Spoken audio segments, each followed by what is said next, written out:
नमस्कार. लाईव्ह जागरूक वसई न्यूज मध्ये आपणा सर्वांचं स्वागत.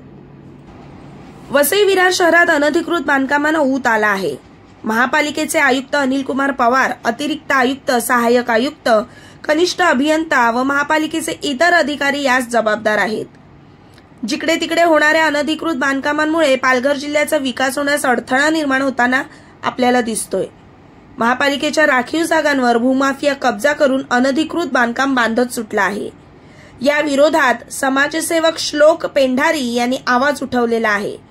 श्लोक पेंढारी यांनी भीक मागो आंदोलन करून आयुक्त व इतर अधिकाऱ्यांचे लक्ष वेधण्याचा प्रयत्न केला आहे. मागील 3 दिवसापासून सुरू असणाऱ्या या आंदोलनाला जनतेने उत्तम प्रतिसाद दिला आहे. याबाबत पाहूया समाजसेवक श्लोक पेंढारी काय म्हणाले. मी समाजसेवक श्लोक पेंढारी. आज विषय असा आहे की भीक मागो आंदोलन गेले 3 दिवसापासून धरणे आंदोलन शांततेच्या पद्धतीने मी करत होतो, परंतु आज भीक मागो आंदोलन केलं आहे. आणि भीक मागो आंदोलनामध्ये सुद्धा मी तुम्हाला दाखवणार आहे जनतेने कशा प्रकारे प्रोत्साहन दिलंय, कशा प्रकारे मदत केली.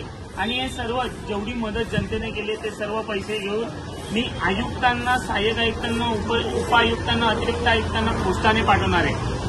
ते सगळे जनतेचे पैसे, कारण की हे लाचार अधिकाऱ्यांना जर पगार खरंच कमी पडत असेल तर आम्ही जनतेने यांना मदत केलेली आहे. त्या आता तरी हे पैसे घ्या आणि कारवाई या अनधिकृत बांधकामावरती कारवाई करा, आम्हाला चांगले रस्ते द्या, ज्यासाठी आम्ही पैसे गोळा करून तुम्हाला देत आहोत. जर तुम्हाला तुमचा पगार जर लाचार अधिकाऱ्यांना कमी पडत असेल. या नीता कोरे भ्रष्ट अधिकारी या दिवस बाहेर फिरायला गेल्या, त्यानंतर 4-5 दिवसांनंतर 4-5 दिवस अगोदर आल्यात, परंतु यांनी माझ्या कुठल्याही तक्रारीवरती कारवाई केली नाहीये. उलटा तिकडनं जाऊन सेटलमेंट केली आहे का तुम्ही?